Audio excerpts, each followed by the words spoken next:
was hazardous with the, one of the things was that we did about 4 or 5 of these thrill pictures, and it was hard to keep from being established as a thrill comedian. Yeah. Because that was just a small part of what we did. Harold Lloyd was an ordinary American businessman who lived a conventional life. He'd get up in the morning, he'd go to work. His work was being a genius.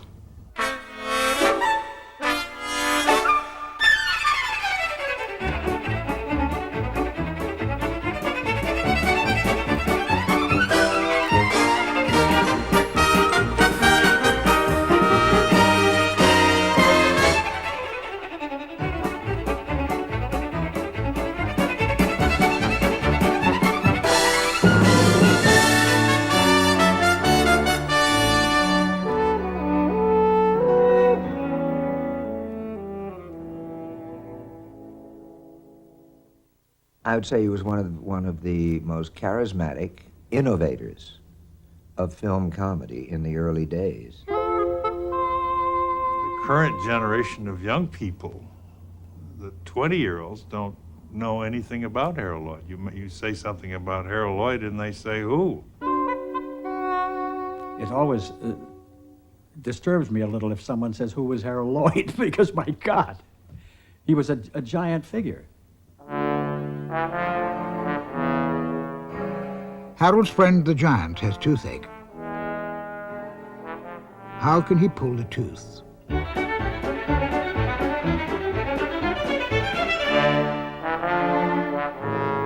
Harold Lloyd always began with a simple idea and built his gags upon it.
In these vaults lie the films and scrapbooks of a master comedian. Once he rivaled Chaplin. Now Harold Lloyd is hardly more than a name in the history books. He was not a born clown. He had none of the childhood vaudeville training of Chaplin or Keaton. Yet he made more films than the two of them put together. He became one of the richest men in Hollywood. He was born here, in Birchard, Nebraska, in 1893. A classic American success story. Lloyd liked to recall the Tom Sawyer quality of his boyhood. Harold's family were poor people, and Harold really learned to live from hand to mouth. He often had a story to me that he learned the value of a nickel by going to a bakery and getting a sugar donut. And maybe some of this hand-to-mouth existence had a lot to do with some of his future experiences in the motion picture business. The poor kid had always come out ahead by being smart. Harold's father ran just such a lunch counter as this, one of many ideas that failed. He had a sense of charm, but none of business, although his nickname was Foxy. Harold's mother regretted marrying Foxy. She resented the constant moves the family had to make and the constant changes of schools for Harold and his elder brother, Gaylord. As a result, Harold was virtually self-educated. He drew upon his childhood for his films. But he portrayed himself as the boy he wasn't. At Durango, Colorado, he spent 3 of his teenage years. Well, I think he was the most popular kid in the neighborhood. A one-person show. And with him, it was always follow the leader, and he was always the leader. So we climbed all over the churches. If you've been around the St. Mark's Church, you know, you could climb up on the stonework, holding on to the edge and inching your way up till you got to the peak. And it was not unusual for Harold Lloyd to go up one side and some kid up the other, and before you could get up there, why, he'd be coming down. Harold displayed other skills. Besides boxing, he astonished the boys with his magic tricks. He would sell you a trick if you want to buy them. Tell you what, but he'd never explain it to you. Like his mother, Harold was passionate about the theatre, and John Lane Connor, who ran a travelling stock company, had become his mentor. I started when I was about 12 years old. In fact, I did everything in the theater, from usher, candy butcher, property man, assistant stage manager. Oh, I went on through the whole gamut. But all this gave you tremendous experience. Foxy, now divorced, won $3,000 after an accident. He wanted to go east, Harold west, to join Connor. My grandfather and my father stood at the crossroads, and they flipped a nickel, and it was heads or tails. I think tails would go to New York, and heads would go to California. Isn't that amazing? And of course, it came up California. That was fate. He admired the Chinese idea of luck. Luck was a tremendous thing to Harold. Some ways you could get luck. If you didn't follow his particular routine, he would lose his luck. They went to San Diego, where Harold joined John Connor's School of Expression. He also enrolled in high school and acted in school plays, determined to become a great dramatic actor. The Edison Company visited San Diego in 1913 and asked Connor to provide extras. Harold Lloyd's first appearance on the screen. He's the Indian serving drinks in the background. Hardly noticeable unless we enlarge the frame. But there was no more work like this. When his father's money ran out, they went to Los Angeles. There was little work here either, and Harold and Foxy were soon destitute. But extra work in films paid the rent. And so Harold went to Hollywood on the streetcar and met the man who had changed his life, Hal Roach. All of the extras are looking for a job or in the street in front of the Universal, and Harold Lloyd and Frank Borzage, who afterwards was a very big director, and I were there, each having a different way to get a job. Harold Lloyd had a friend that made little pictures of him on Main Street, and he took every makeup he could think of, and when they were casting, whether there was an Indian or a cowboy or whatever it was, he had a picture for that makeup, and he'd show the assistant director.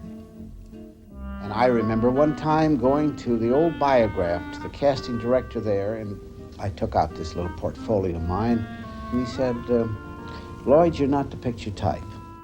It was one more setback, but he persevered. He finally broke into a studio by subterfuge, an experience he turned into a comedy 5 years later.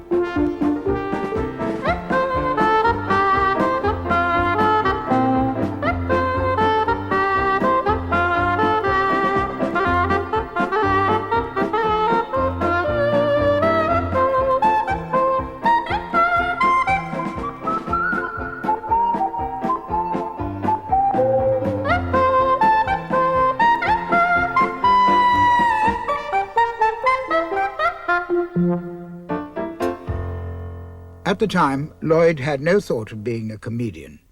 He worked hard at straight roles. At the birth of Samson, Roach and Lloyd were the chief eunuchs. They played Hottentots together in this Wizard of Oz story. Then Roach landed a bigger part, the Cowardly Lion, and a Windfall. finally I got to the point where I owned my own company.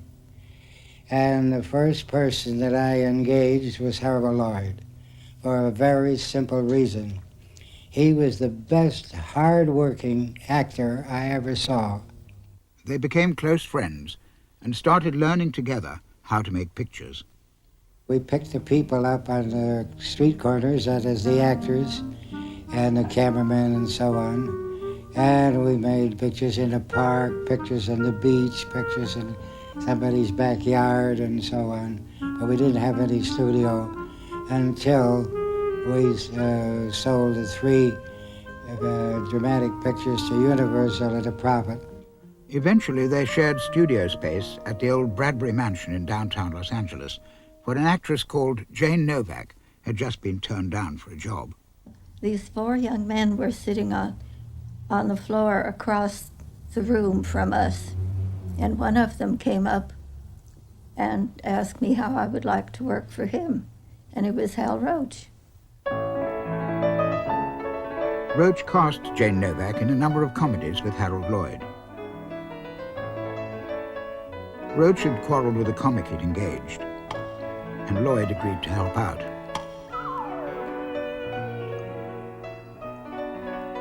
Like other comics, his character was an imitation of Charlie Chaplin. He got $5 a day. Roy Stewart, leading man in the dramas, got $10. Lloyd told the story at a lecture. So I thought I was as important as Roy, and so I said to him, I got to have $10 a day. He said, but Harold, we can't afford it. I said, but you're paying Roy? Well, he says he won't work for any less. So I quit, too. And that's how I went to Sennett. Max Sennett had discovered most of the great comedians. He hardly noticed Lloyd. But at least Harold learned to pratfall. But I was never too happy, and then Roach came after me. We had done a picture called Just Nuts that Roach was offered a fine contract before if he could get back the principals, and I was the main principal, and of course he came and offered me a tremendous sum of about $50 a week. Sennett's top comic, Ford Sterling, was acting with Lloyd. He says, oh my God, Lloyd, he said, what do you want to go with a little one-horse independent company like that for? And he said, I don't think that you should really go in for this comedy stuff. He said, you're the kind of an actor, he said, like Bobby Harron. That was the boy with D.W. Griffith. He said, don't go with Roach. I said, no. I said, I think I'm going to go there. I'm going to be the comedian. And I said, if I go there, I'll be the big fish in the little pond rather than the little fish here. At last he felt wanted, but he needed a new comedy character. Finally got a character that we called Lonesome Luke, and that was really a kind of a half-shoot imitation of Chaplin. Although I tried to be different, I put on tight clothes where Charlie had loose ones, and I divided my mustache. And that went on for a long time, and was quite successful, but not really good. The films were handled by Pathé, who ordered 1 a week.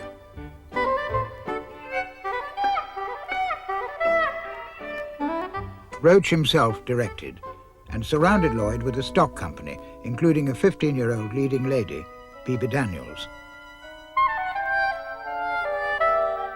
And a comic from Australia, Snub Pollard. Their comedy was knockabout, Lloyd's character aggressive.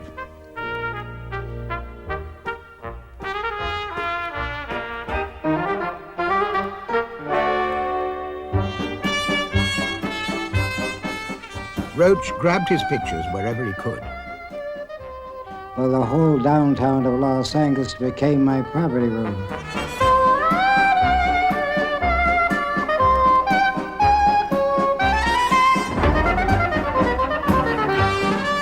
When the Navy opened a battleship for recruiting, Roach grabbed that too. No one cared about the sailors in the background, more visible in this enlargement. Audiences didn't care either. Luke was now Pathy's star comedian, as Andrew Stone discovered when he ran a theater for children near San Francisco. All the shows I ran, the Lonesome Luke's with Harold Lloyd seemed to be the most popular, even more popular than the Chaplins. He seemed to have more gags than Charlie Chaplin, although, of course, he didn't have Charlie Chaplin's style.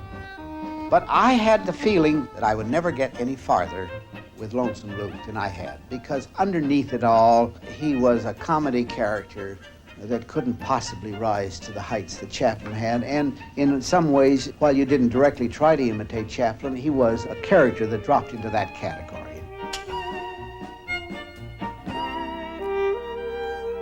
Screen comedy was dominated by grotesques. Luke was part of this convention, and Pathé and Roach wanted no change. But Roach was persuaded. This actor that played the drunk for us came on the set with a pair of glasses without any lenses in them, but it completely changed his entire character. So the next day I had him bring me a whole bunch of rims, and we tried them on Harold, and of course that's when he increased his value 500 or 600%. Lloyd remembered it differently. That wasn't Roach's idea. That was purely my own idea. Roach didn't want me to change in it. And when I finally decided and told him I was going to quit, and they said, all right, we don't know just what crazy idea or how you want to do this, Lloyd. We're going to dump it into your lap. And they said, Lloyd, go ahead. New clothes, but hardly a new character. A certain style, but the same old knockabout. For Lloyd was still playing Lonesome Luke, with glasses. As a comic, he was a slow developer. But in 1918, audiences liked his slapstick just the way it was. My sister and I used to go every week. We loved, I think, seeing his films because there was so much fast, visible action. We had a lot to talk about when we got out of the theater. Do you remember the spot where, and we would start describing this, and each of us would fight to get in our favorite description, our favorite event.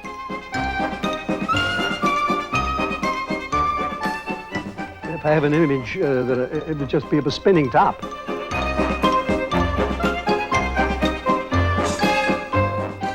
But in this sort of film, anyone could wear the glasses, and did. When Lloyd quit the studio, Roach put the glasses on director Alf Goulding, but not for long. The row had again been over money. Lloyd won a new contract, and then he saw a film he'd never forget.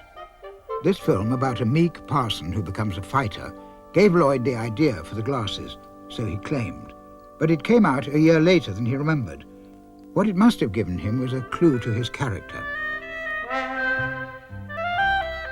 The new Harold Lloyd would be more human, more ingenious.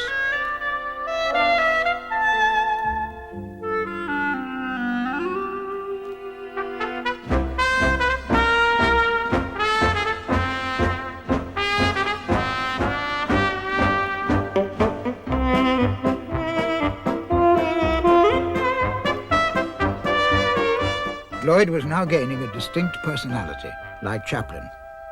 Chaplin wasn't anything like us. In fact, part of his interest and appeal was his strangeness, I do think.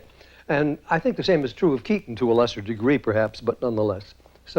But Harold Lloyd was very much like us. He was like our friends. He was like the kids we knew on the block. Thanks to the glasses, romances were more convincing, his personality more appealing. The idea, you could think of a person wearing glasses as being an erudite, studious person, but you didn't have to be that way, therefore it belied your appearance.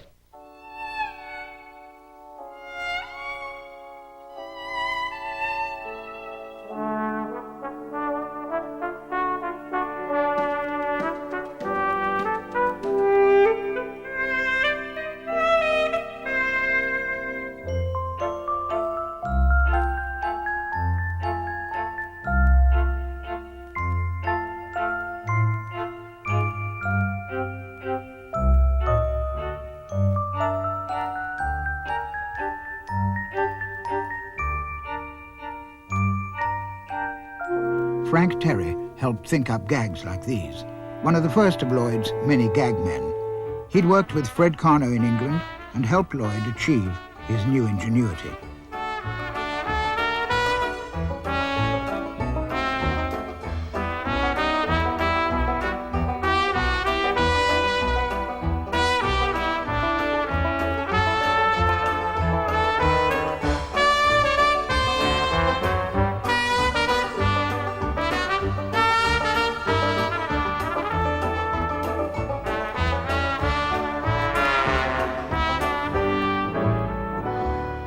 Hal Roach was now just one of Lloyd's directors. As his studio expanded, so did Lloyd's production team. Roach took Snub Pollard for his own series, making Lloyd a star on his own, with his leading lady, Bebe Daniels. They had worked together for 4 years. Was their relationship anything more than just professional? Just professional? No. What's another word for it?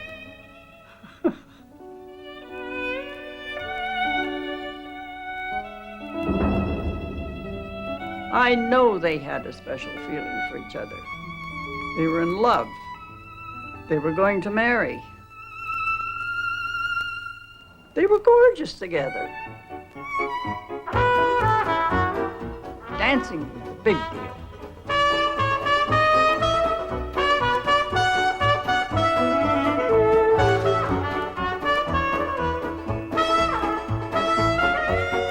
They gave contests, and Harold and Bebe used to walk away with the cups. They're beautiful dancers. But Bebe wanted stardom. She felt Harold would never be a really great comedian. She was ambitious. So Harold had to let her go. He had to get someone in her place. Lloyd chose Mildred Davis. He'd seen her in this minor comedy. Her debut for Lloyd was in this two-reeler. But the real star was a 6-year-old. With Harold, it was like we were play acting together. And he could have been an older brother, an uncle, somebody I really was attached to. It was so easy that now I look back, I know it was a very special kind of relationship.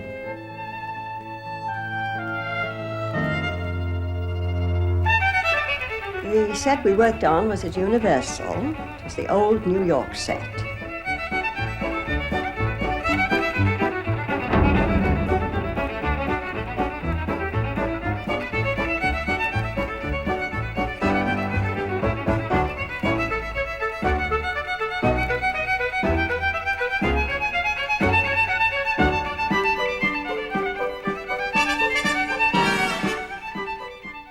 Was very inventive and had a sense of how he wanted things done.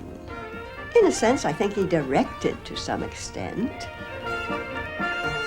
Lloyd was no longer just a comic who copied others. He directed his directors. And he was becoming an influential filmmaker. One who would be influenced was Buster Keaton. Lloyd, Keaton.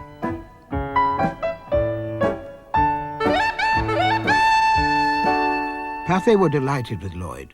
By 1919, he was climbing still higher at the box office. That same year, he began a film in which he tried to kill himself.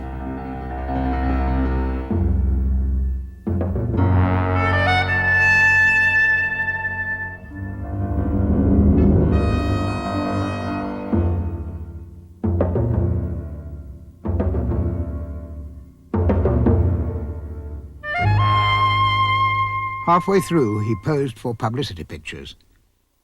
Roy Seawright was at the studio. He's looking around. Right beside him was the prop table, covered with dishes and so forth that needed on the set.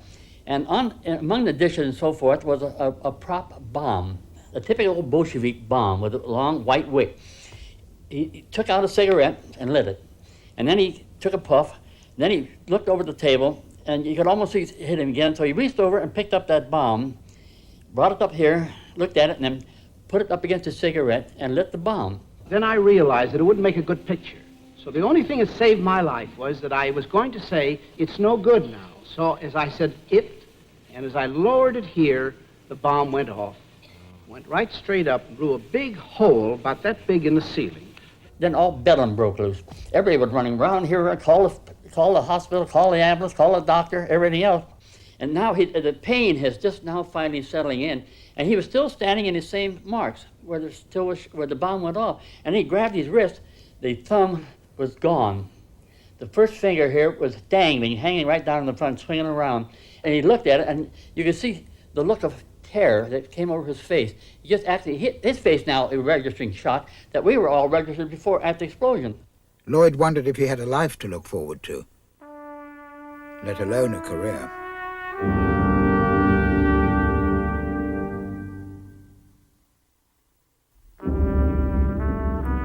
Harold Lloyd's career seemed to have reached a catastrophic end after the explosion. An end foreseen, strangely enough, in one of his old comedies. He was not depressed. He was just like the usual Harold. You would never find Harold in any emotional state of any kind. Flowers and cards poured in from Roscoe Arbuckle, B.B. Daniels, Mildred Davis. We knew that wouldn't be the end of his career.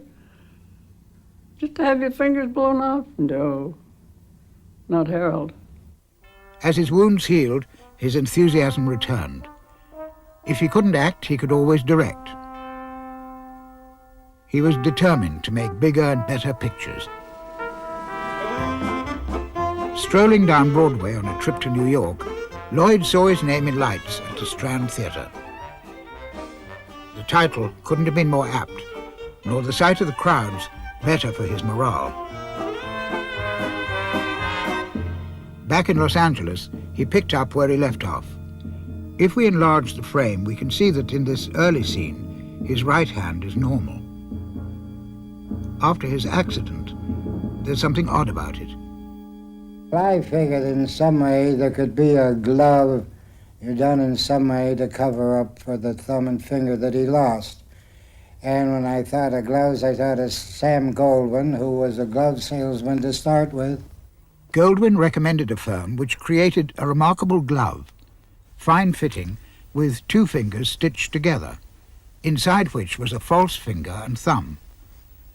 The leather was stretched tight over the hand. When the hand moved, the missing fingers appeared to move normally with it.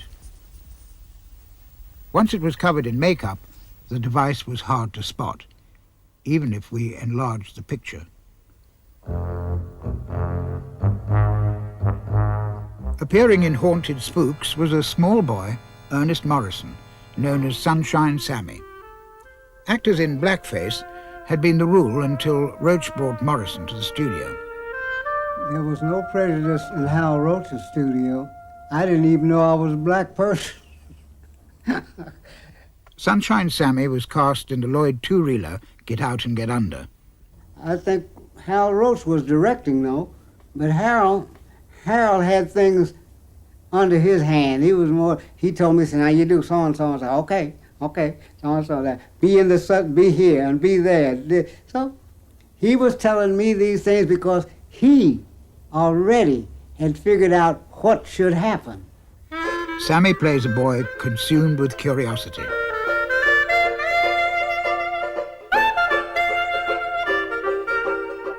He'd been kicked out of the picture by the old Harold Lloyd, but the new Harold plays with him. Lloyd has found his character and his style.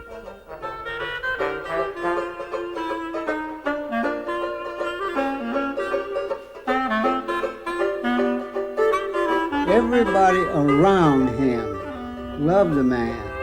He was that sort of person. When you looked at what he had done, if it wasn't a big laugh, you had a big smile on your face.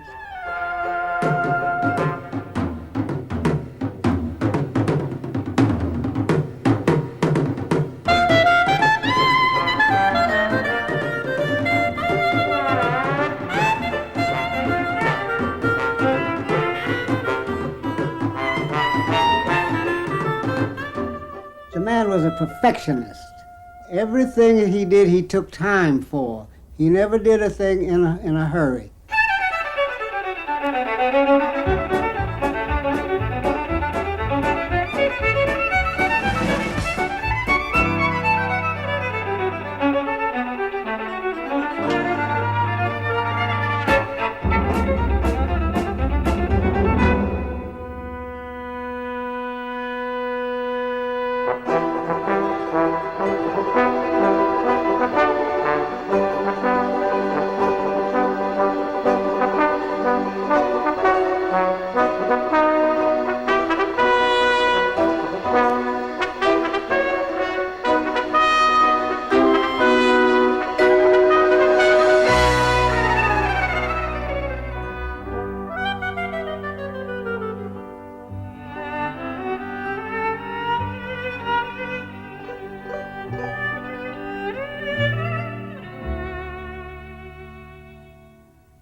By 1920, Lloyd was seen as a serious threat to Chaplin, who was slowing up. Lloyd's output was higher, and he developed an efficient system. A vital part of that system was the preview, showing a film to an audience to judge their reaction. Lloyd came to depend on the preview, once cutting a whole reel from a three-reeler.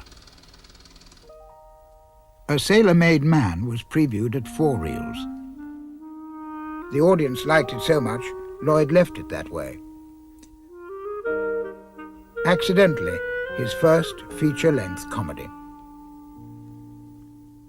But we didn't think we wanted to make long pictures, so the next picture we started as a 2-reeler. And that was probably one of the best pictures I ever made, called Grandma's Boy. This was the first film in which Lloyd decided character was to be more important than comedy. He played a hopeless coward, something he'd never done before. Lloyd must have been impressed by Charles Ray. He often played the timid young man who becomes a hero, a favorite Lloyd theme from now on. Harold's grandmother gives him a talisman belonging to his grandfather. It had made him a hero of the Civil War.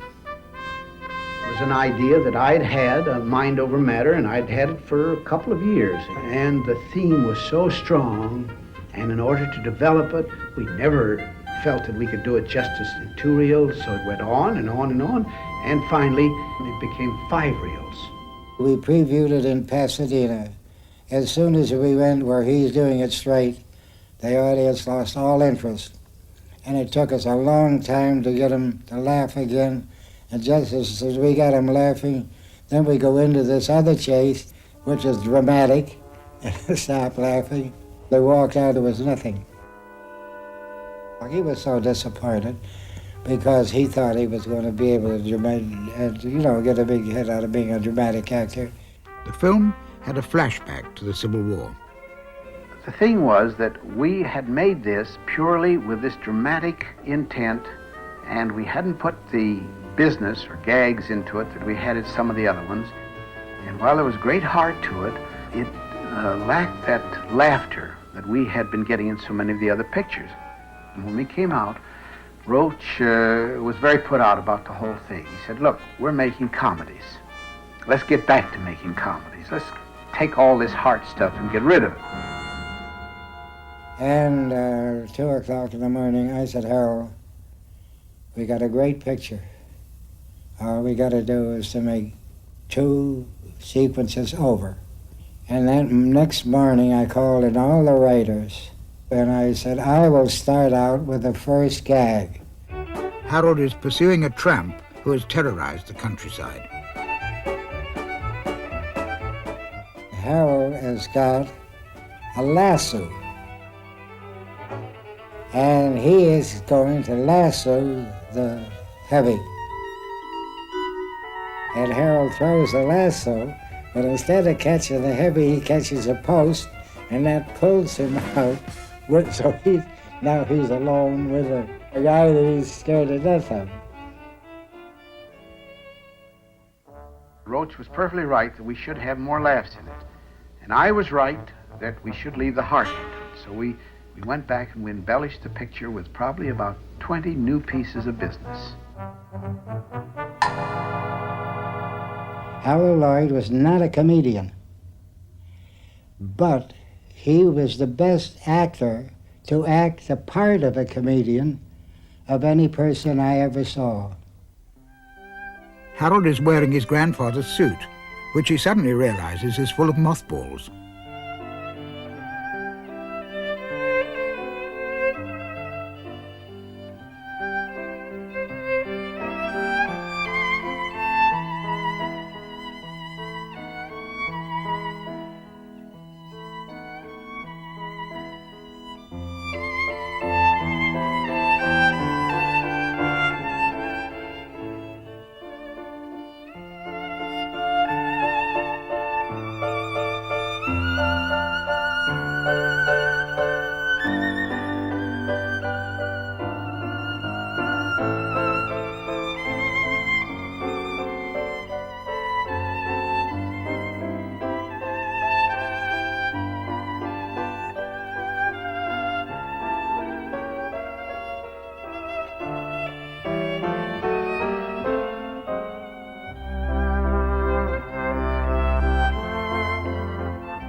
Armed with his talisman, Harold has no fear.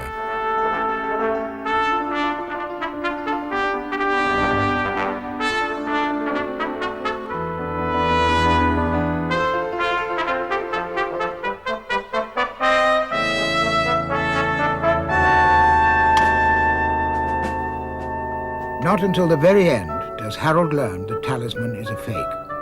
The courage is within him. It had taken 6 months for Lloyd and director Fred Neumeyer to complete the film. It was a huge success. Chaplin and Keaton praised it highly. So did the critics. It launched a new style of feature comedy.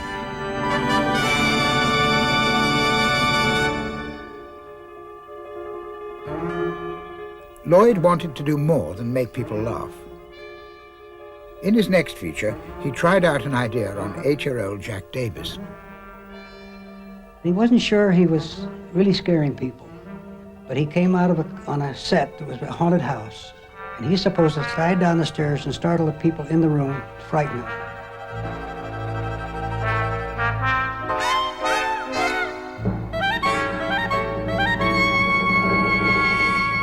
And he put me there. This was not shooting, we're not on film. He wanted to know if it would frighten me, and I cried when he jumped at me. So that convinced him then that it's pretty real. For years, Lloyd had been trying to frighten his audiences.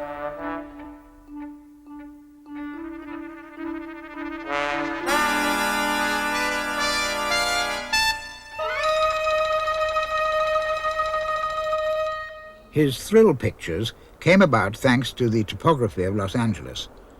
The Bradbury Mansion studio was built on a hill. The Hill Street Tunnel ran beneath. Streetcars carried people up the hill to a terrace. This shot was taken on the terrace overlooking Hill Street. Hal Roach came upon the effect by accident when he was trying to film a simple shot of 2 people on the terrace. But the cameraman did not get the fence in, and it looked like these people were way up in the air. And I got the idea, that's where I got the idea.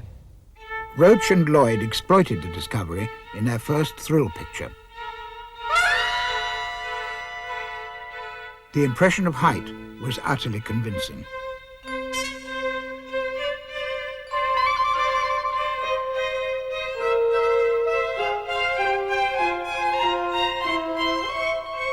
In the next thrill picture, a sleepwalking Mildred leaves a drunken Harold stranded.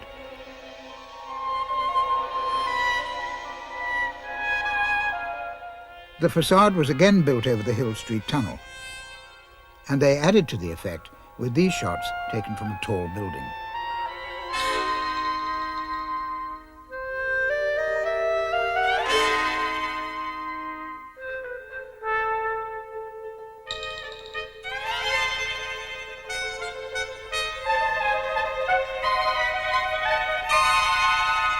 Thanks to a more elaborate set at Hill Street, Never Weaken took the terror still further.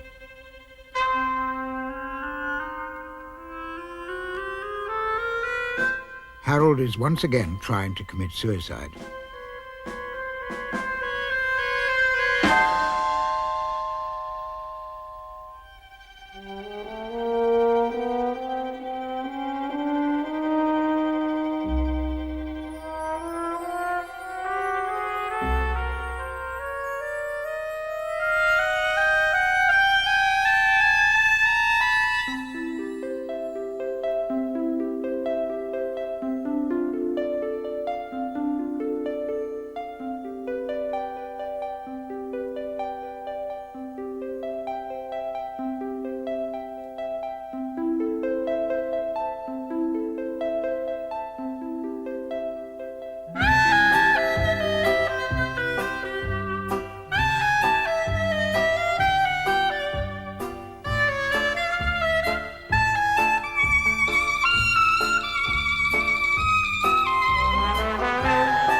Never Weaken was so cleverly made, it seemed impossible for Lloyd to outdo it.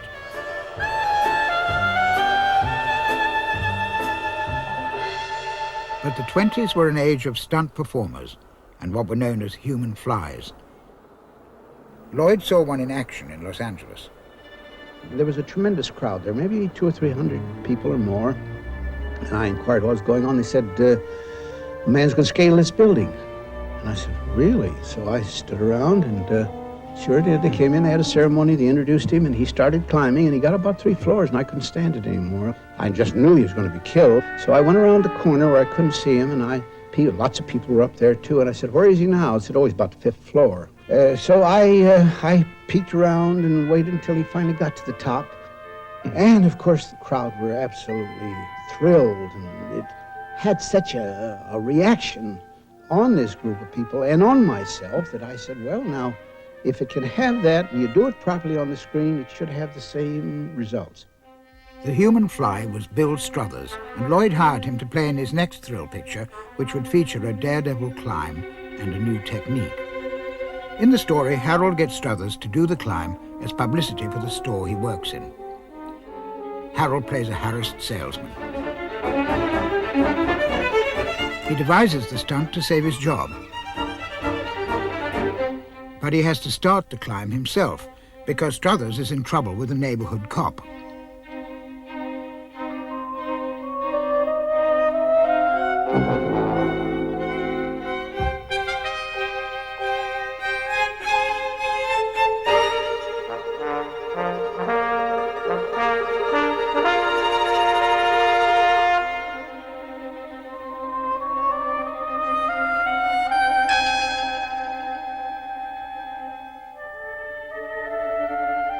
Urged on by the crowd, Harold faces more than just a climb. Lloyd and his gag men put in his path every peril imaginable.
You see, when we did this, though, it was different from what if they tried to do it today. Today they have a certain type of trick photography and another called process.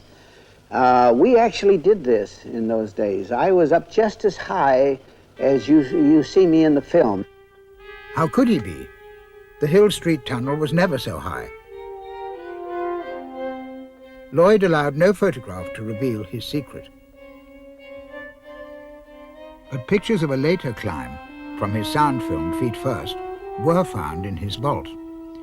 These show facades built perilously near the edge.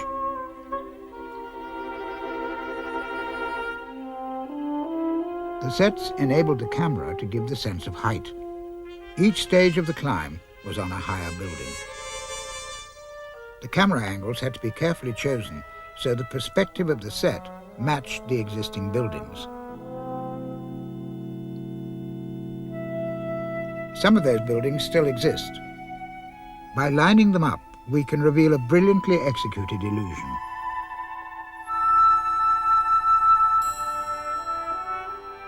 The set is on the opposite side of the street to the real buildings. For some shots, a platform was also needed. There was no railings around it. We piled mattresses on it, and if you let your headlight flat, you could bounce off of it, and then there wouldn't be much need for the platform.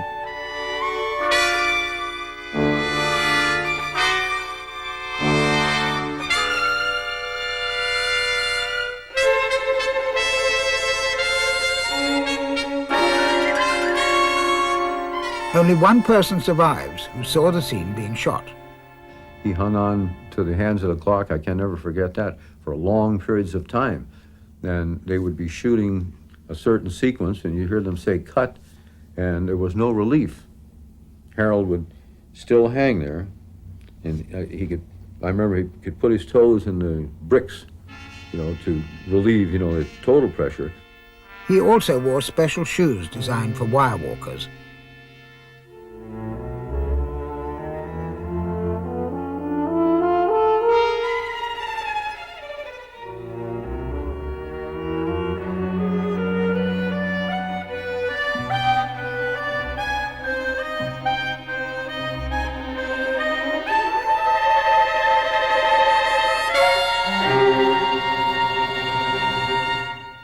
The long shots could clearly not be done by Harold Lloyd.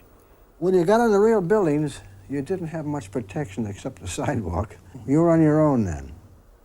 The double on Feet First was Harvey Parry. Now, say that you were a producer. Now, I'm your star. Do you want me to go out and break my neck? Your picture won't be finished. You'll lay off people, and it'll cost you tremendous. And besides, the insurance company wouldn't allow it. The double on Safety Last was Bill Struthers. In climbing a building, your hands are everything, not your feet. Your feet can slip. But if you lose your grip with your hands, you're back. And Lloyd had only one complete hand.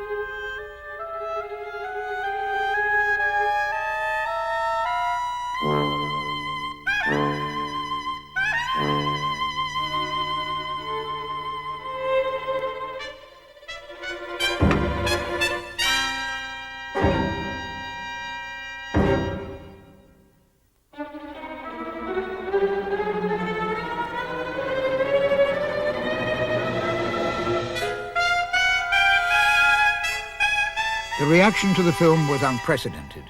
People fainted. Nurses were on duty at theatres. Harold becomes a hero. And Lloyd, the filmmaker, after more than 150 films, is hailed as one of the greatest comedians in the world. And he has one last trick, what Lloyd called the topper.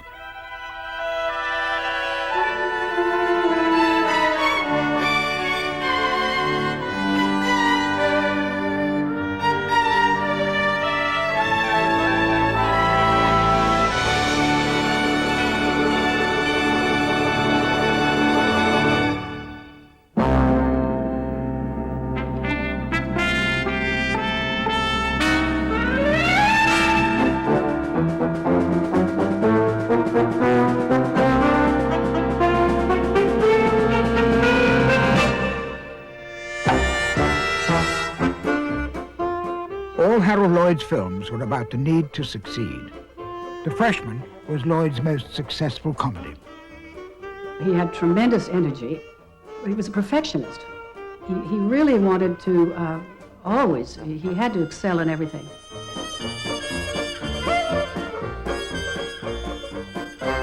The last moments of the game, the last moments of the film. Harold is a college boy, desperate to prove himself a hero.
Years later, the end of The Freshman became the start of Lloyd's last film.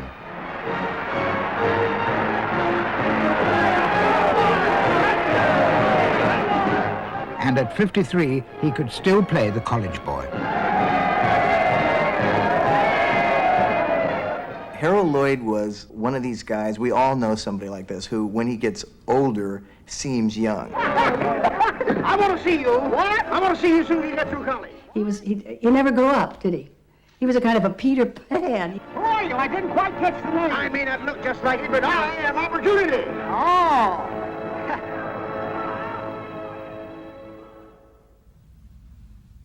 In his last years, Lloyd helped to bring up his granddaughter, Suzanne. I actually called him Daddy. He wanted to be a grandfather, but didn't want to hear I'm a grandfather. I mean, youth. Still meant a lot to him. The presence of young people and young ideas meant a lot too in his later life. One of his closest friends was Rich Carell, son of Charles Carell of Amos and Andy radio fame, now a film director himself. People used to say to me, well, what's Harold Lloyd really like?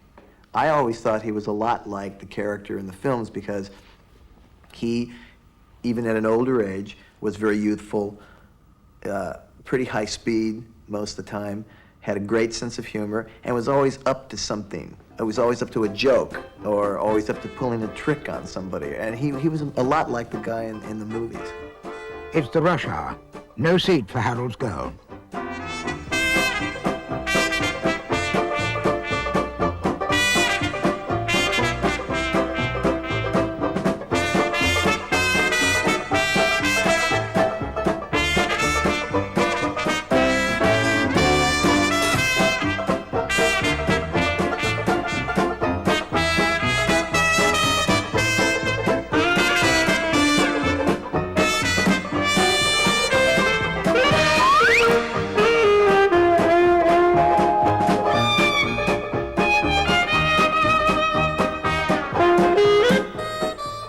Lloyd kept control of all the films he made, but in his vault they were in a state of disarray. And when we were in the vault, we said, look, would you mind terribly if Dave and I put this back in order for you? So the negatives are in one vault, and the prints are in another, and the nitrate's in a safe place away from the rest of it. And he said not only would he not mind, but he would pay us to do that, which was unbelievable. It was a great gift. We couldn't believe it. And then in the course of it, we would start to screen the pictures, and he would attend the screenings, and he'd say, you see, that's the thing. That's where we did this, and that's where we did that. Their enthusiasm delighted Lloyd, who feared people had lost interest in his films. In the original days, the name Harold Lloyd brought lots of people into the theater, and they expected a quality product and got it. But later on, when those films sat in a vault for 30, 40 years, and People didn't know who they were. He was nervous about how the films would be accepted. So nervous that he allowed the films out only for special occasions, like the opening by Princess Alexandra of Cinema City in London in 1970. Lloyd needn't have worried. New audiences were always captivated by his work from the silent days, not only by the comedy, but by the filmmaking skill of scenes like this. In the peaceful Isle of Paradiso, revolution is fomented by a renegade American.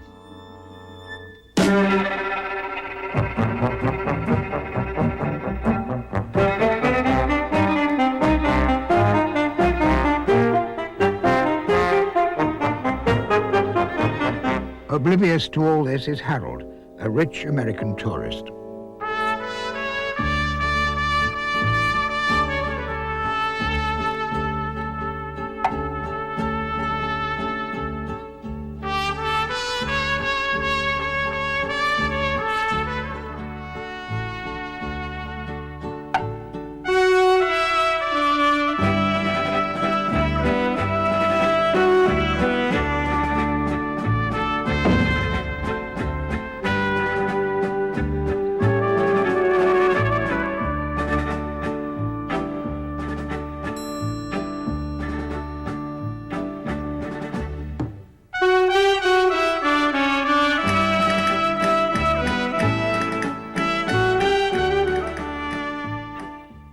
Why Worry was Lloyd's last picture for Hal Roach.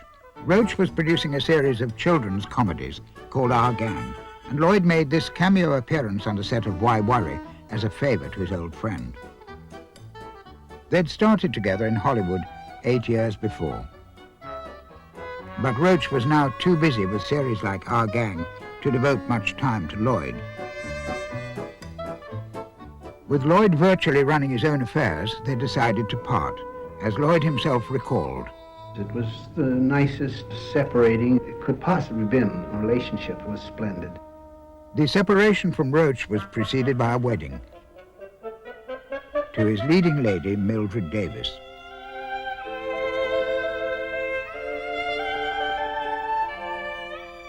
They were married in 1923, and Mildred retired from the screen.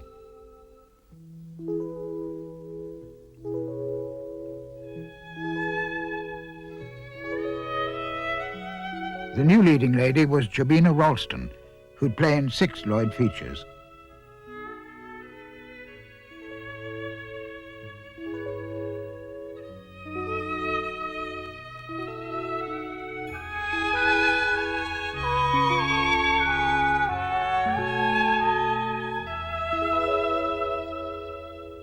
In their second film together, she's about to marry the wrong man, a man Harold knows is a bigamist. Harold is desperate to stop the wedding.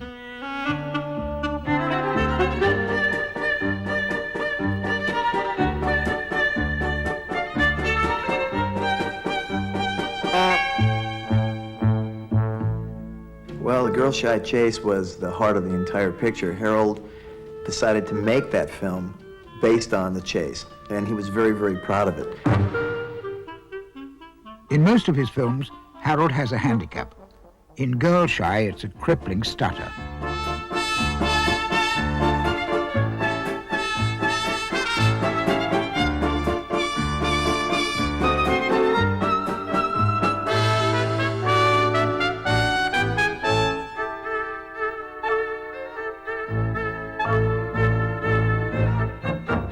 Harold commandeers anything that moves.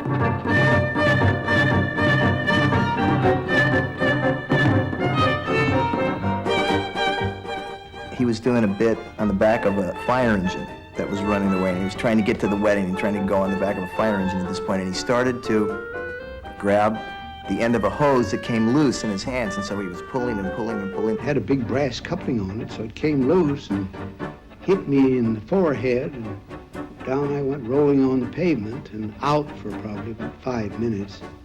Somebody asked me if it was all right after. I said I could have got along without it, but...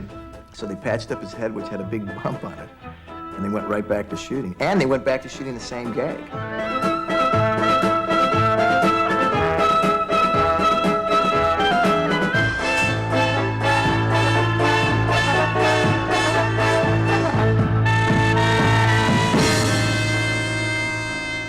Lloyd lavished his resources on this, his first independent production.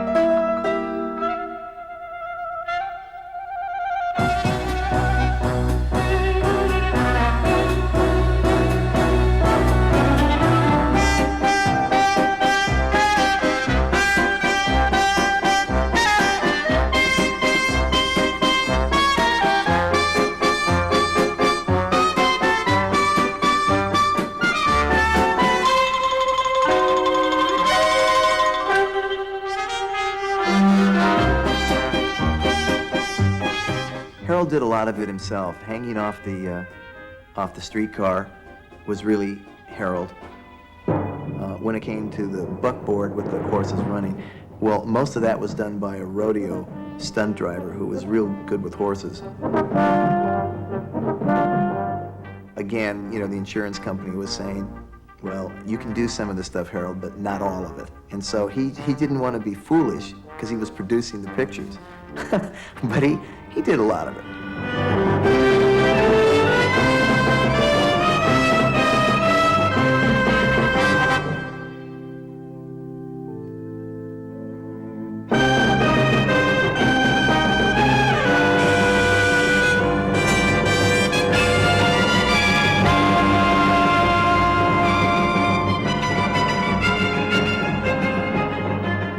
Working on the streets of Los Angeles was a challenge to Lloyd's filmmaking skill. He and his team devised a mobile tower for high angles. And to achieve a dramatic low angle, the cameraman was placed in a manhole on Grand Avenue, concealed by this box, which you can see in the master shot.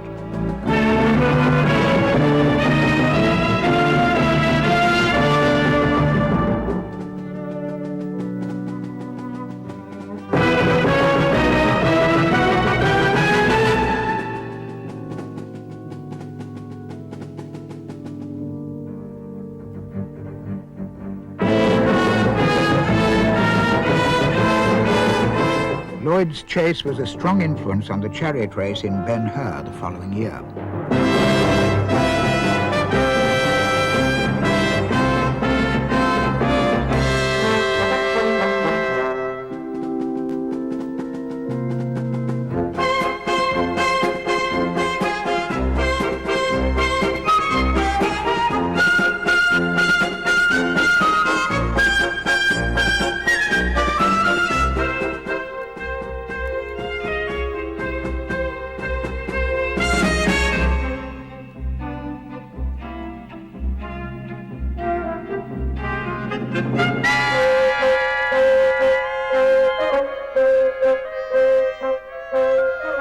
A famous film of the 60s had a similar scene.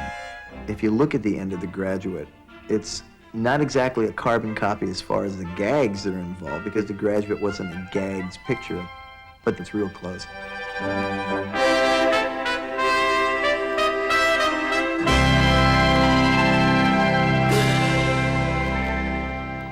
Shortly after Girl-Shy was released, Lloyd's first child, Gloria, was born.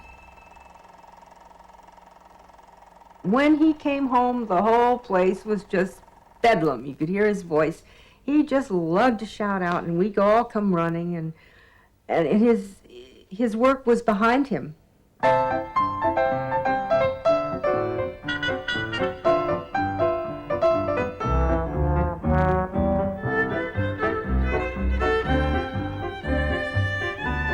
Portrayed in the press as the ideal family, the Lloyds were envied by the rest of Hollywood.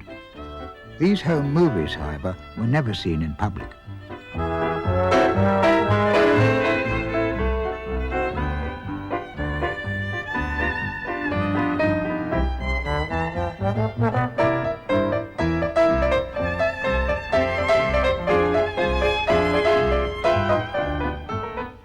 Even the Lloyd studio was a family concern.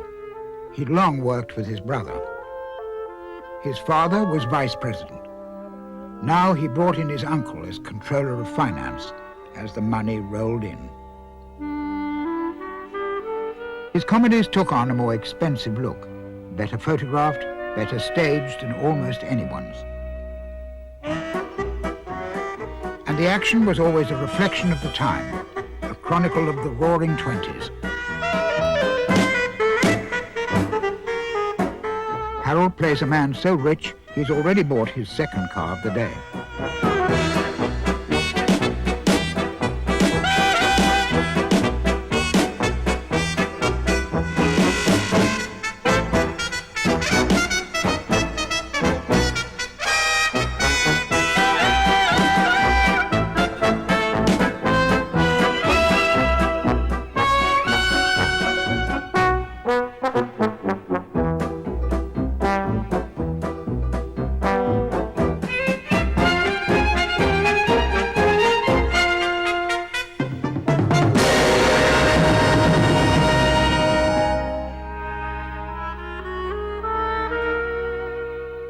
There was no script on Lloyd films.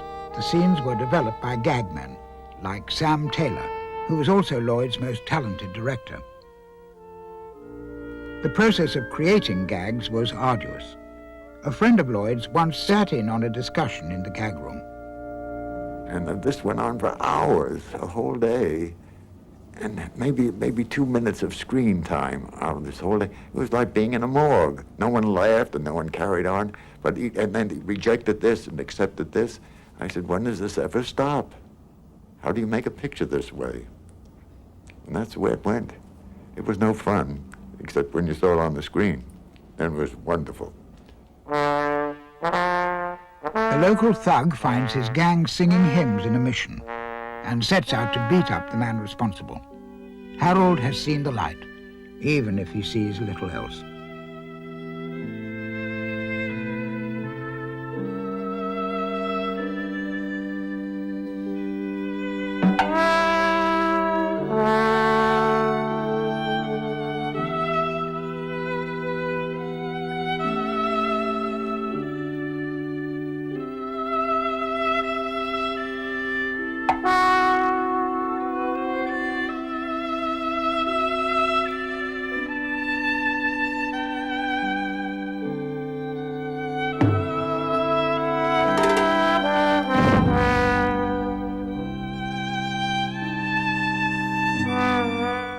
Spent many, many hours, much like Stan Laurel did in the editing room.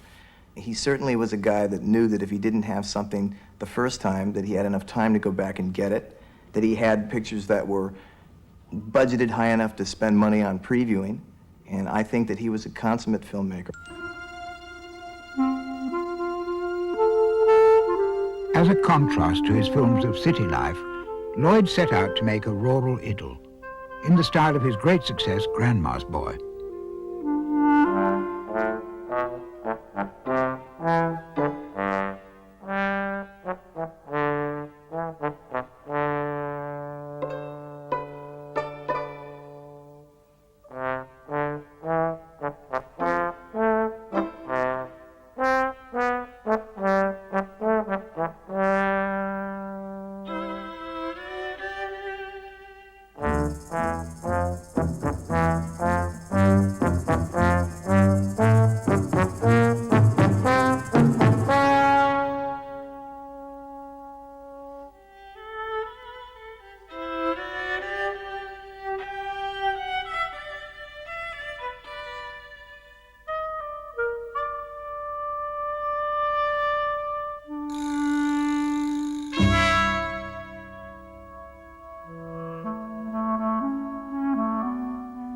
It's love at first sight. To take the scene into another dimension, Lloyd had his cameraman, Walter Lundin, mount the camera on a special elevator.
The climax was a vicious fight in the hold of a ship. The kid brother proves himself, as in Grandma's Boy, but Lloyd played it with a ruthlessness he'd never shown before.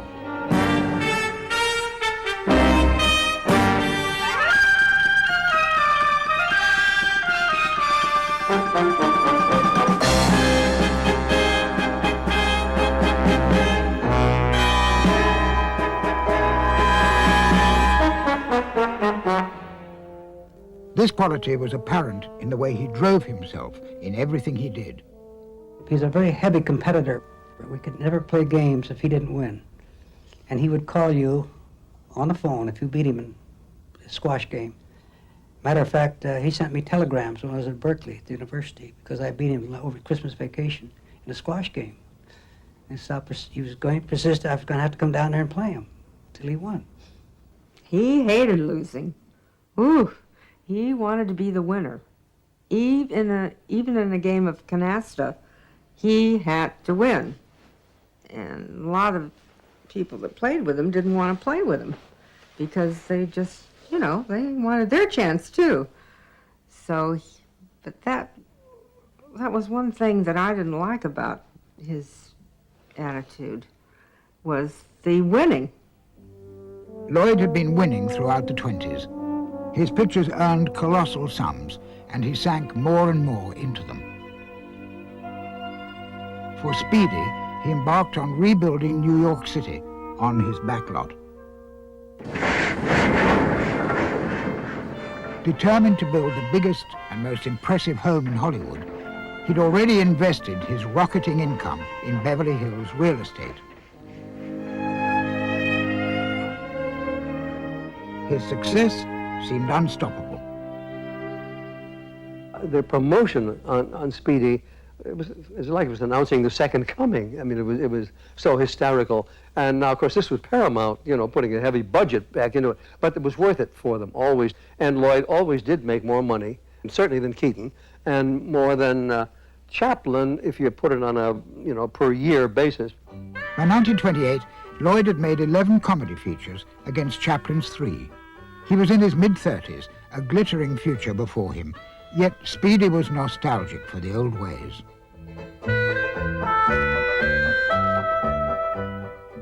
The last horse car in New York is under threat from a big corporation. Harold has to help his girlfriend's grandfather keep it running, at least once every 24 hours. Not content with rebuilding New York and California, Lloyd took his company to Manhattan for the main exteriors. The city was thrown open to him for a sequence intended to top even the chase in Girl Shy.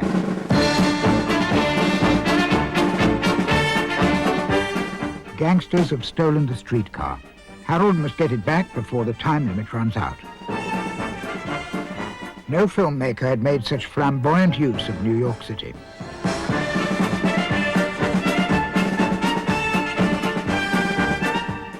But location shooting had its perils.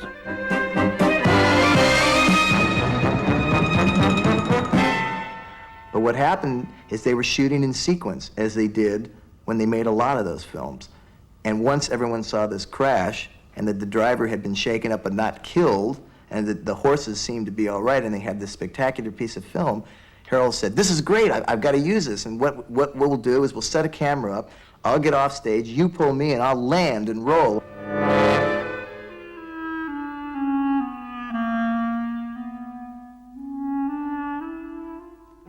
Everyone got together and they actually rewrote for that bit right on the spot.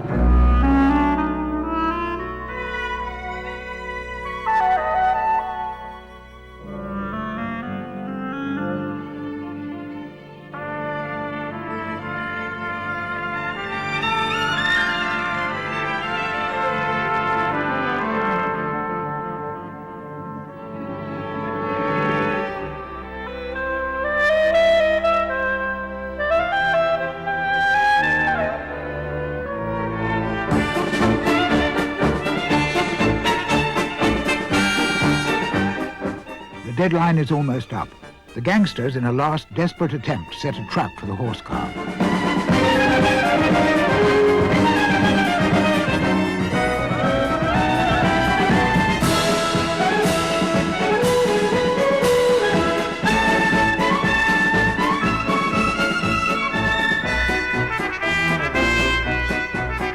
Harold is the local hero, champion of the old traditions.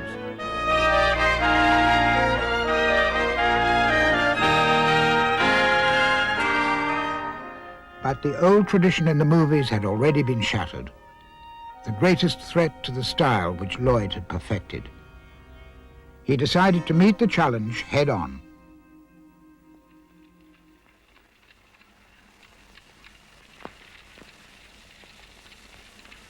I beg your pardon, sir. Oh, that's perfectly all right. Isn't that a remarkable specimen of the Dianthus coreopsis?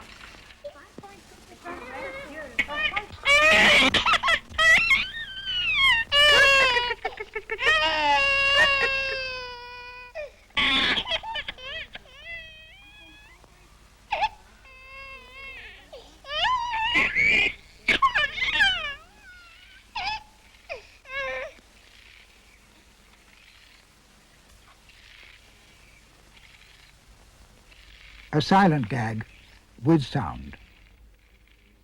Lloyd had almost completed Welcome Danger as a silent when he passed a theater and heard shrieks of laughter. And he walked into a newsreel, a sound newsreel of just things happening on the screen, of bacon frying, of a man working with an anvil, of someone starting a crank on an old Model T Ford. And the sounds of these things coming over the loudspeakers put everybody into fits of laughter. This was actually during the production of the silent version of Welcome Danger, and at that point he said, stop, we have to make a sound picture, because if the sounds can get that much laughs, then who knows, you know, sky's the limit.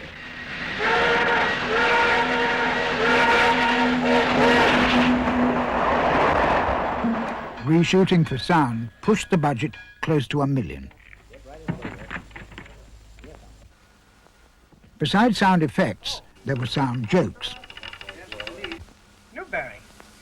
Well, I've heard of raspberry and strawberry, but this is a newberry on me. Lloyd confidently planned a preview for New York exhibitors.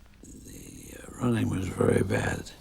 The film broke in several cases, and I had to go in the projection room and sync it up. It was a nightmare. All of it.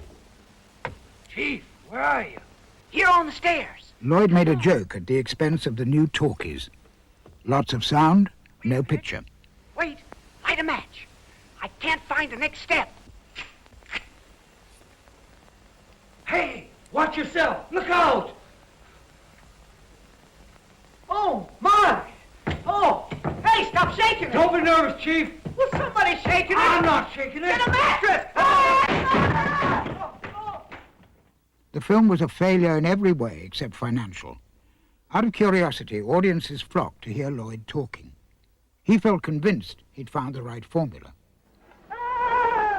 In his next film, by reworking the climb from Safety Last in sound, Lloyd thought he'd consolidate his success with talkies. Look at her. Hold it.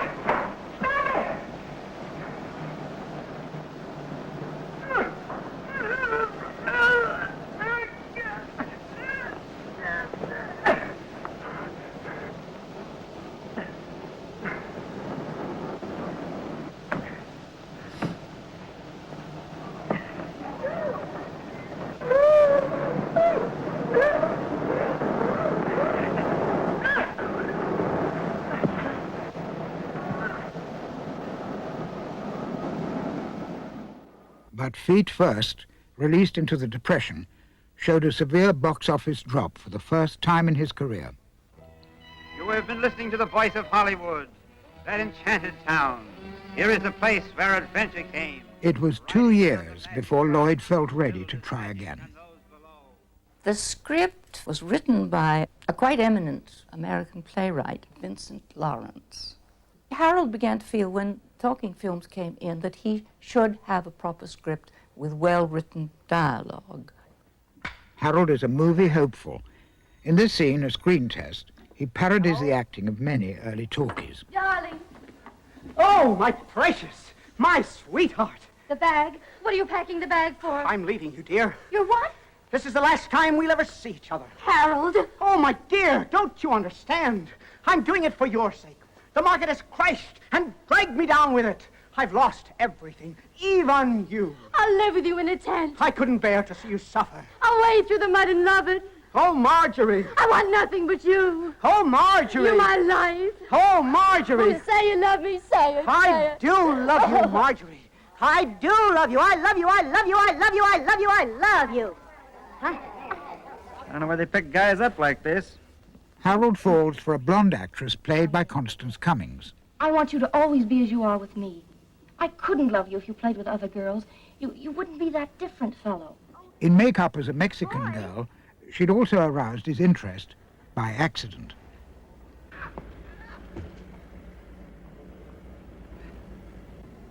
Not realizing the two girls are the same, Harold is involved in an intricate comedy of errors. Not only was he full of ideas about what he was going to actually do in the scene, but he was a man with a devastating sense of humor, and he loved practical jokes. Would you like to dance with me? Why, I'd love to. Harold is trying to impress a producer's wife, but he's accidentally exchanged coats with a magician.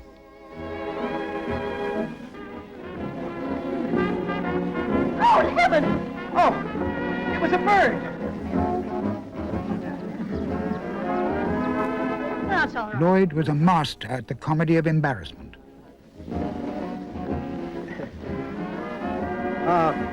Is the other strap all right? The idea of serving a salad of this kind without sliced egg is perfectly absurd. I'm very sorry, madam. I'll have it fixed in a second.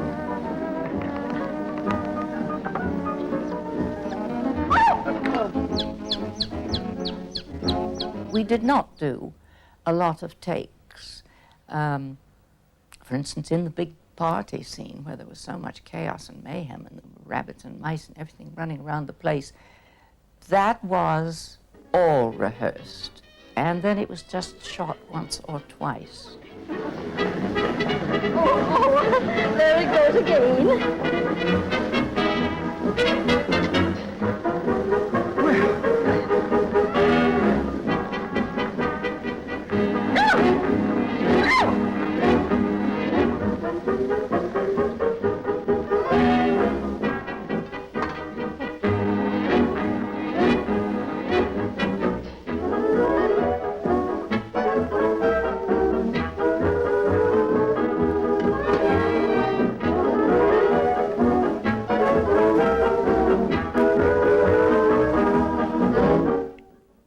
At last, Lloyd felt he had a successful blend of sight gags and dialogue. Personally, I think that was his best picture. That's where his decline started with Movie Crazy, because that picture didn't do well at the box office, did a lot less money at the box office than earlier pictures. Then he must have felt it was pretty hopeless. Convinced the picture was a hit, he went on a tour of Europe. He visited Ashenden coal mine in the north of England, where his mother's ancestors had come from. This coal we got down in the very depth of the mine. Is that right? That's right. And I can assure you that I'm going to put that in our archives and treasure it always. When he realized the film had flopped, he was shattered. He consoled himself with his estate and his family. He now had an adopted daughter, Peggy, and a son, Harold Jr.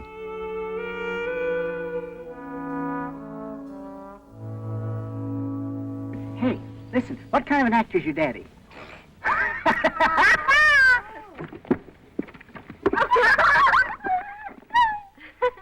Well, he was extremely affectionate to his children. He gave them practically everything they wanted, something he never had. Maybe he overcompensated because of that. He made these talking home movies for his family's benefit. Give it to him. The old tin type.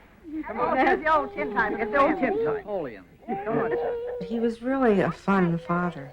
He was a strict father, a Victorian father in many ways, but lots of fun. Here Lloyd clowns with his father, Foxy. Can I smoke this for you? Well, you're liable to get the effects, of course. Behind the charm lay the inevitable tensions. Oh, listen. All right, get out of here. Harold's weakness, something that very few people knew. One was he had a violent temper, for which he was extremely sorry about afterwards. He would do anything to make up for it. He had a pretty hot temper. He really did. And when he got mad, I mean, he, especially with us as children, he'd chase us around the house. We'd go under beds, we'd go in closets, and, I mean, he wanted his way, you know. He thought we hadn't behaved. I never saw him blow it up on the studio. His output slowed to one film every 2 years. In the cast of The Milky Way was Lionel Stander. Now what? That's all. I quit. And he chose as director a veteran of silent comedy, Leo McCarey. McCarey had a peculiar fixation. He had to have a piano on the set because in between scenes, when he wanted to be inspired, he'd play the piano. For Lloyd, it was like the old days. Well, Leo belongs to my school, and we don't stick to the script. One scene required Harold to smuggle a colt into a taxicab. That whole scene was completely ad-libbed. We didn't have it in the script at all, and when we got there to shoot it, we didn't know what it was going to do. So Leo says, Harold, now we got the colt in there. You work to the colt.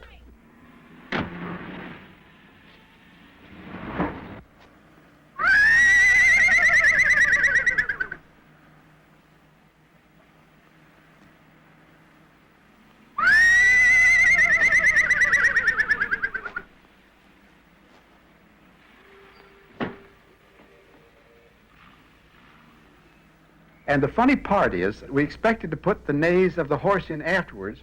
Leo McCarey did the whinnying of the horse. But he did it so well, and so on the point, that instead of redubbing that, we kept Leo's whinnies in there, and they're in there today, and no one knows the difference.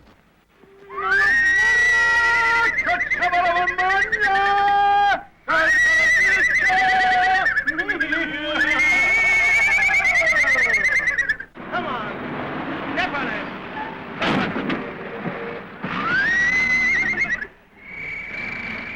Once again, the critics raved, but the public stayed away.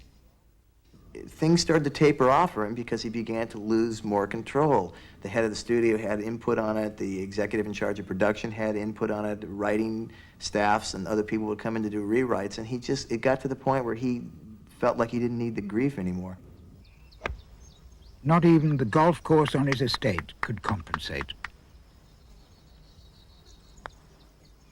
For an actor not to be active in his profession, it's like a golfer that hasn't played golf for a year or so. You get very rusty. Lloyd with Chaplin and Douglas Fairbanks, his two greatest influences. Of all the silent stars, he had succeeded best with sound, but he was defeated by something else, the Depression. His character's pursuit of success, once so appealing, was no longer fashionable in the 30s.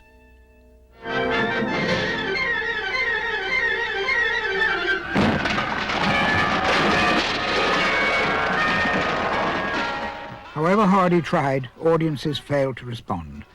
His sixth talk he lost more heavily than ever.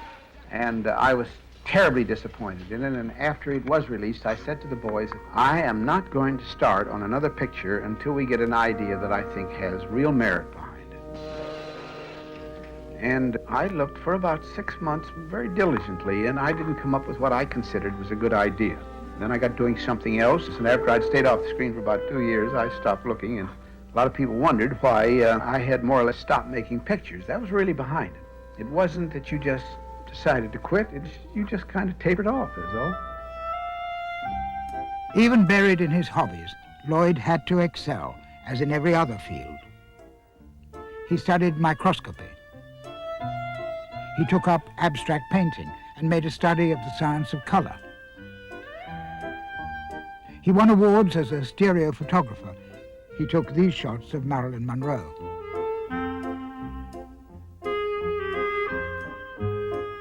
His film career seemed over. But Lloyd still had fans. One was director Preston Sturges. He had never forgotten The Freshman. He wanted to use it in his new film, a tribute to Lloyd's career. He wanted Lloyd to star, an opportunity impossible to miss. I want to see you. What? I want to see you as soon as you get through college. For Lloyd regarded Sturges as the industry's most brilliant comedy director. With finance from Howard Hughes, success seemed assured. Harold played the character from The Freshman. What might have happened to him 20 years on?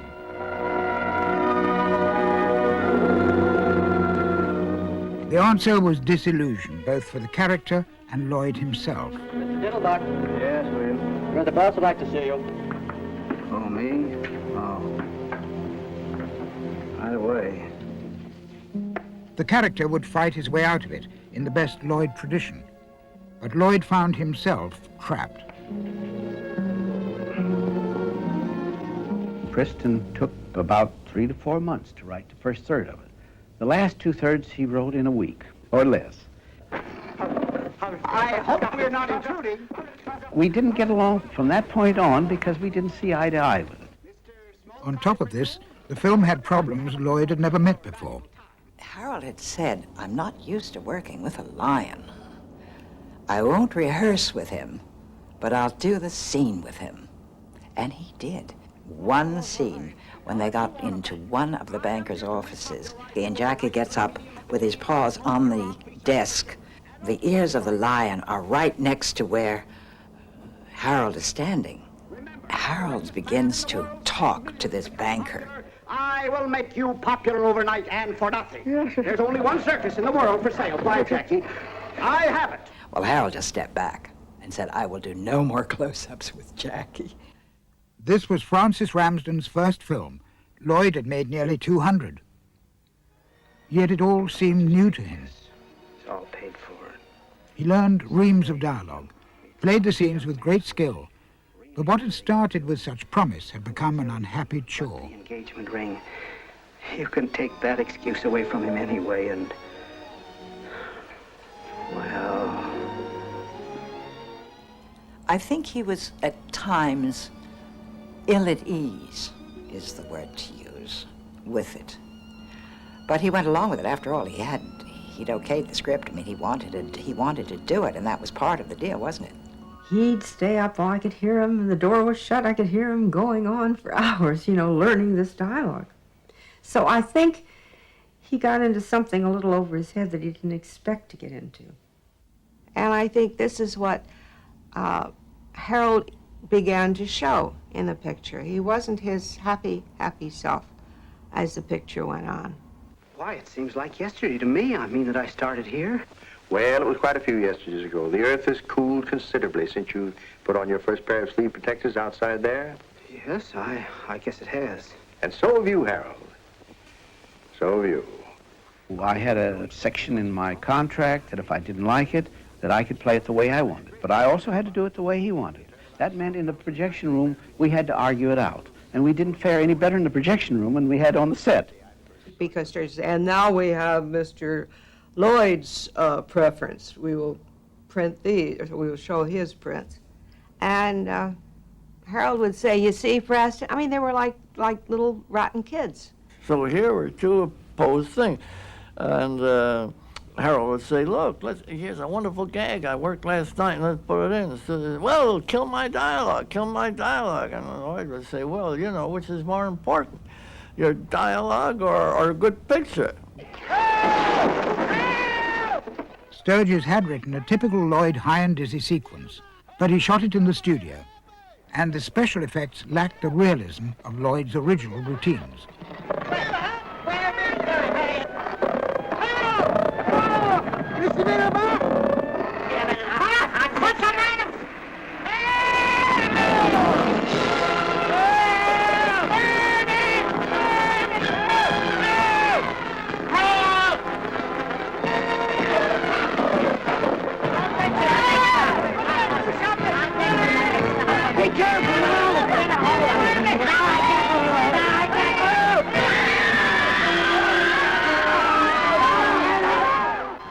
Howard Hughes pulled the film from release, took 3 years to recut it, changed the title, and diminished the name of Harold Lloyd until it all but disappeared.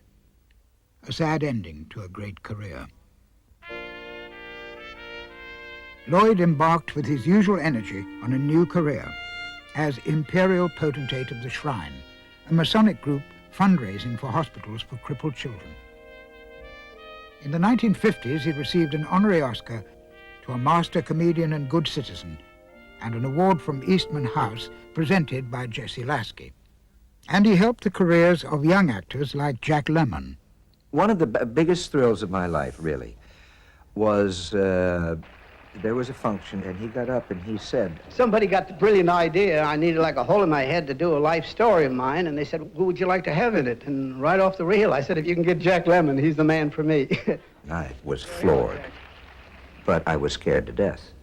Now, it never did happen, so we'll never know, will we? And in a sense, I'm very relieved. I think that there is nothing in the world tougher. In looking back on it, I'll tell you the truth, I'm just as glad I never did it. With all my love and respect for Harold and everything else, I think the onus of trying to recapture someone who was famous because they were unique and alone and up there all by themselves. I don't want to do Chaplin, I don't want to do Keaton, I don't want to do Harold, forget it. In 1962, Lloyd compiled some of his films into the world of comedy and took it to the Cannes Film Festival, where he received a standing ovation and yet another award. He was on top of the world, and he thought that he had been reintroduced to the world as a great comedian. And that led him to produce The Funny Side of Life, which was a critical bomb, and he could not handle that. He was totally involved with his films. He thought they were, if not the greatest films ever made, some of the greatest films ever made. And he could not understand why the public would not like them. And he pulled Funny Side of Life off the market. What Harold really wanted was people to accept him, younger audiences, to accept him and his work from the older days. Nothing was more exciting for him than attending a screening of a film that, for instance, a high school or a college audience got really excited about. It was incredible. I mean, they packed the rafters of this theater. I mean, kids were standing out in freezing snow to get in, and the whole theater went up in arms. I mean, I've never seen anybody react to the films like that. How can you escape feeling good when you discover that the new generations are responding so actively to what you've been doing all these years ago? And it encouraged him then to go on to UCLA and USC and show the films more extensively to students. I think it really spurred him on, and that he really knew there was a young audience out there who'd never seen his work and didn't have any, ideas of who is this. They weren't sure who they were going to see, so he had a clean palette to really start painting his picture on again. This new audience was usually amazed as well as amused. Harold is taking his family for a run in his new car, but his new car has run into one difficulty after another.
By the end of the 60s, Lloyd was still reluctant to retire.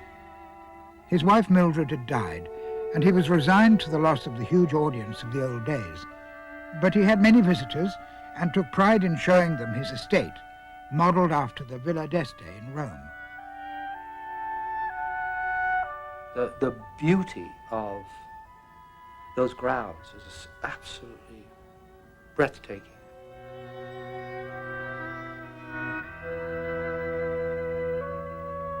The way the waterfall fell right to the canyon floor and the canoe run, and it was a fairyland. And it was an expression certainly of a man with a great childlike streak, but it was wonderfully carried off.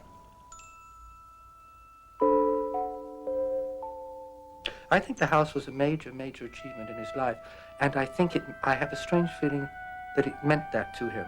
Otherwise, why hold on to it? Why never change anything? That did fascinate me, because you'd see a chair that would be, a little worn and that. And he seemed to have a pride in the fact that it was an original. I respected that, I admired that about him.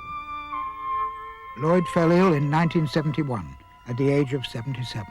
When he was determined terminally ill, actually, with cancer, he was very unwilling to accept that. He said, I have to fight it. There must be another way around it.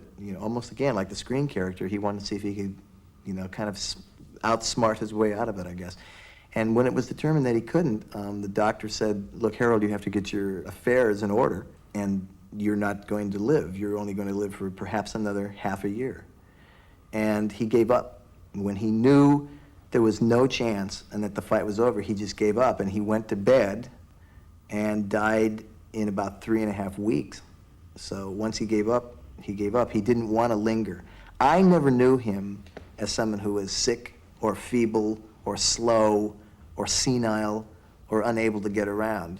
And when he was faced with the prospect of being somebody like that, he just talked himself into not getting into that position. And that's how he died.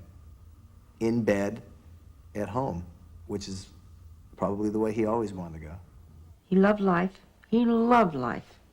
I think he could have lived for 200 years and still found many interests. He had that desire to learn and to enjoy, which I think I love that quality in people. And I love that in him. I did. Lloyd was justly proud of his career. He knew his films were as perfect as he could make them. Almost.